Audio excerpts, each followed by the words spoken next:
What is up, everybody? PattySMusic here again today, back at it again with another video.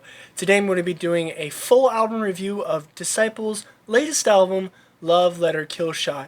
Now, I don't know about you, but this has been a much anticipated album for me, and I've been waiting forever for it to drop. We got about 4 singles off of the album before it actually dropped, and that just got me so much more hyped for the album to actually drop. And I think it was well worth the wait.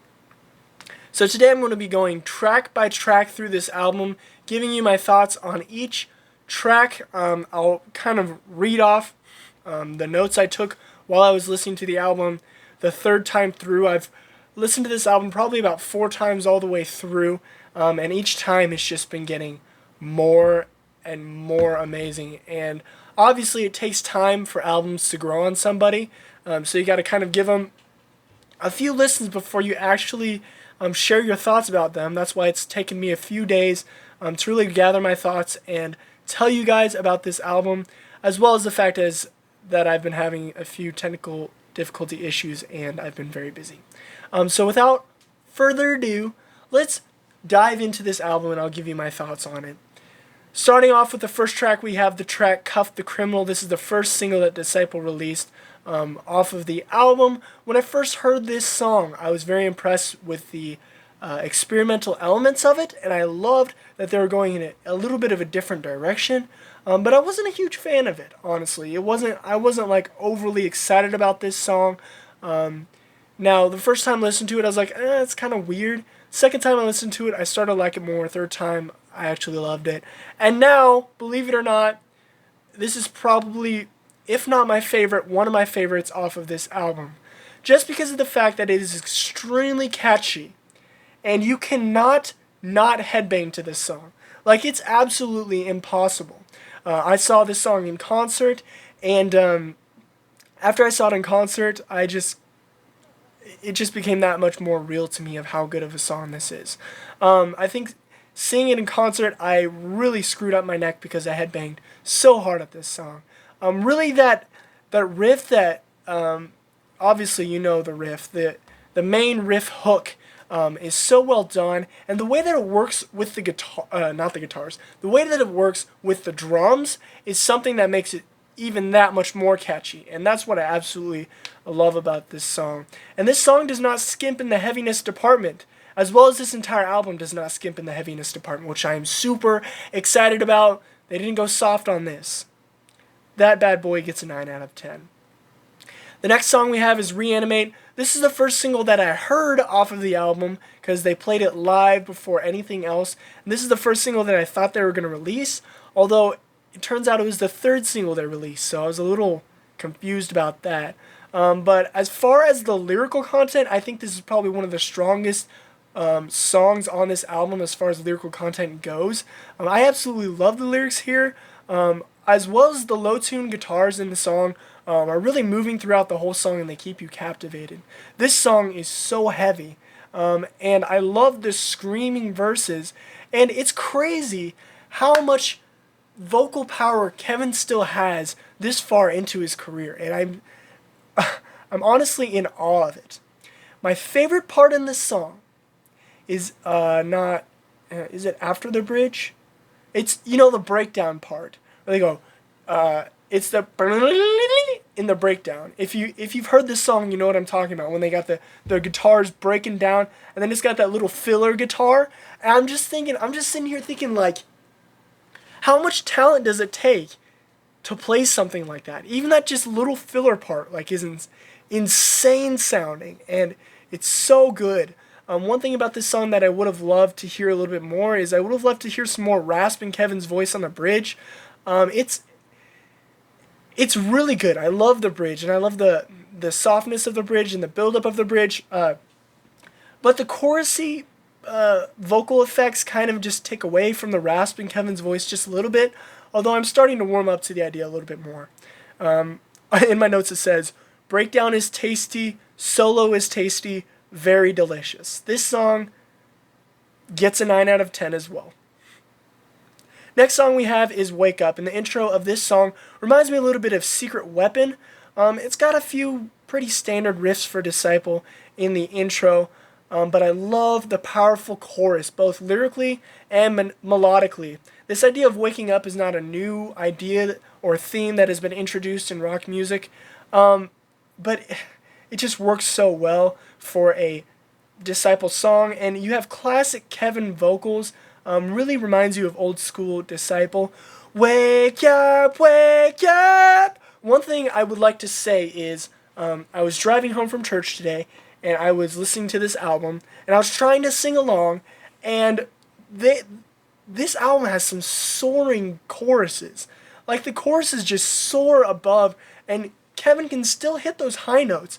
Kevin has always had a great range, and oh my goodness, he does not stop. He just keeps going. And if you see him live, you can see that he's still just that good. Oh my gosh. I gave this one an 8.5 out of 10. Just the fact that some of the riffs are pretty standard sounding. One thing I really like also is the choir/harmonies into the scream at the end of this song. You know, that ending kind of gives you a little bit of a surprise. But 8.5 out of 10 for that one. Next one is my favorite song, my favorite single they released, Panic Room. It's got a very recognizable intro, although I think that might just be because I've heard this song a lot because I love it. Great syncopation on the guitars, super unique vocals by Kevin, and I'm not going to get too deep into this song. If you want to hear my thoughts on it, go check out my single review of this on the channel. It's not too far down, too far back as far as videos that I've made. But the guitar solo in this song really just hits you out of nowhere. And up until this point in the album, we've already had 3 guitar solos. Like, I'm not complaining. That's awesome. Panic Room gets a 9 out of 10. Really utilizes some more unique sounding vocals from Kevin than he's ever done before. And that's one thing I really like about it. Next song is Play to Win. This one obviously reminds me of the song Game On. That's an old school Disciple, very old school Disciple. It's a nice pump up anthem, and I really like the chorus, how it's talking about, we've been fighting this fight for so long. Ugh, that's gross, I suck at singing. But that part is probably my favorite part melodically, as far as those lyrics are very relatable. We've been fighting this fight for so long.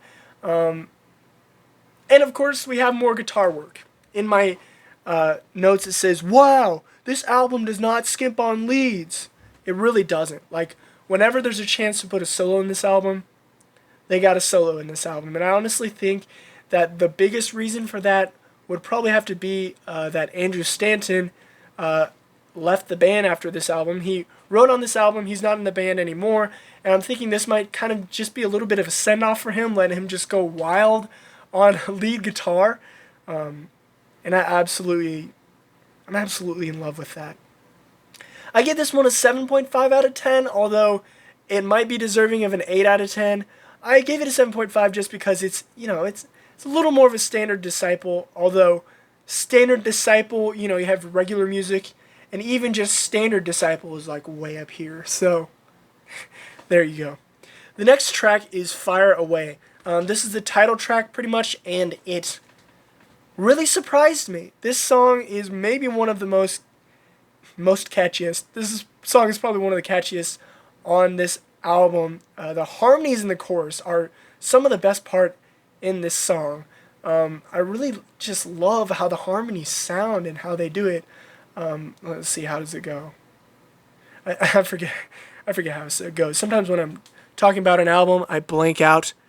But anyways, the electronics in this song are done well as well. I think they really work well with the guitars. They're kind of Stranger Things-esque. They kind of made me think of the Stranger Things theme. Not the main theme, but some other theme in the Stranger Things, TV show. It's very inspiring as far as theme and lyrics goes. And the guitar parts really aid the melody, and it fits very well. I really like how the leads add to this song. It just works so good. As well as this song being quite a variation in the album. Up until this point, you've had a lot of really heavy songs. And this song is just a nice way to kind of breathe but also still have some good rock elements to it. This one deserves a 9 out of 10. This is definitely a song I can see myself going back to on this album. Next off, you have Misery. I didn't really have very much notes for this one. It's got a catchy hook right off the bat. It's got hard-hitting guitars, and it might have one of my favorite solos on the album. It's not a super long solo, but it's a little shorter, sweeter, and it's got some nice melodies to it. I just like... I wish I knew certain scales for guitar more than I do, because I mean, obviously I practice guitar a lot, and I'm gonna become familiar with those. But I wish I knew exactly what kind of mode or scale Andrew Stanton was using in this solo, because whatever it is, it sounds amazing, and I really like the sound of it. That's all I gotta say about that one. 8 out of 10 for Misery. Next up, you have a huge highlight in this album, Chemical Wisdom. As far as the theme of the song, it's a very interesting theme. The idea that people think that if they have a problem, they need to medicate, or they need to, push the pills, in order to get better. This song is talking about how sometimes doing that leaves you numb to the real problem. I don't know necessarily if this song is a critique on using antidepressants. I'm not going to get into that whole debate, because that's a heavy topic, but this song really tackles that heavy topic head on, and I don't necessarily know how to interpret it fully. I haven't dug into the lyrics super hard, but I do believe that Disciple has a good theme here. The theme that, chemicals or medicine will never heal you as much as Jesus will. And I love that theme. The fact that in the bridge, he's like screaming and talking about how, I need more than a chemical remedy. Something about these pills you're giving me aren't working. I think this is the heaviest song on the album. It's got a haunting intro, and the entire song is very haunting sounding in general, and I really like that. I like more minor sounding songs, if you haven't noticed. But the vocals really shine on this track in conjunction with the heaviness. I mean, come on, he screams right out of the gate on this song. I mean, after he's got that little intro, but oh, it's so good. I just love the screams in this one, and they're very well done. This song is definitely just as good as Reanimate, and it's definitely just as good as Cuff the Criminal. This one's got a 9 out of 10 from me. I think I'm sensing a trend here. Okay. Next song we have is Never Too Late. This one is a head banger. It's got a simple but powerful message and a very catchy chorus. The shredding leads in the bridge, of course, are always tasty, and they're tasty in this bad boy. It's got a nice chorus hook, although I realized last time I listened to this song that the chorus hook does sound pretty similar to Misery on this album. Obviously, they're not the exact same, but they sound decently similar, which is not necessarily a bad thing. I love the soft singing that break up this song in a vulnerable and heartfelt way. It's very well done. I think this song really called for it, because it's a very vulnerable kind of song. It's a song that talks about how a lot of people may say that somebody is too far gone, but it's never too late for somebody to give their life over to Jesus. That's just so great. I love how Disciple can just write songs that are so simply put. They just take truth and they make it simple, but they put a unique spin to it, and they have a nice theme, and they have super heavy rock and guitars, and that's one of the biggest reasons I love Disciple. Moving leads in the background add some good texture. Yes, on all of the songs in this on this album, there's a lot of good texture going on. If you don't have moving leads in the background, you have some good electronics that help to break up this song as well. Next up, we have the song Touch of Pain. This one's kind of a typical Disciple ballad. It's got a good theme, and there's a nice switch up on the lyrics. Other than that, there's not much to say about it. But I mean, it's another one of those heartfelt Disciple songs that just really tug at your heart. I'm going to give this one a 7.5 out of 10. Just because, it sounds pretty close to, songs like God Is With Us, or, what is that? Bring the Dead to Life. That's probably my favorite Disciple ballad. And this one's pretty close to that. The next one we have Walk With Me, and I thought this song was pretty much the same as Touch of Pain, but it's not. It's in between soft and heavy, which is a nice switch up from, the super heavy and then like the super not heavy. We don't really have any songs on this album that are truly soft songs. Some of them are either really heavy or in between heavy and soft. This song has quite a typical Disciple chorus. I wrote down here that the guitar solo on this song saves this song from mediocrity. That's a little harsh, but it's kind of true because towards the end, these last 3 songs on this Disciple album are pretty good. But the Touch of Pain and Walk With Me might be the weakest on the album, and I hope I'm not just saying that because they're not heavy.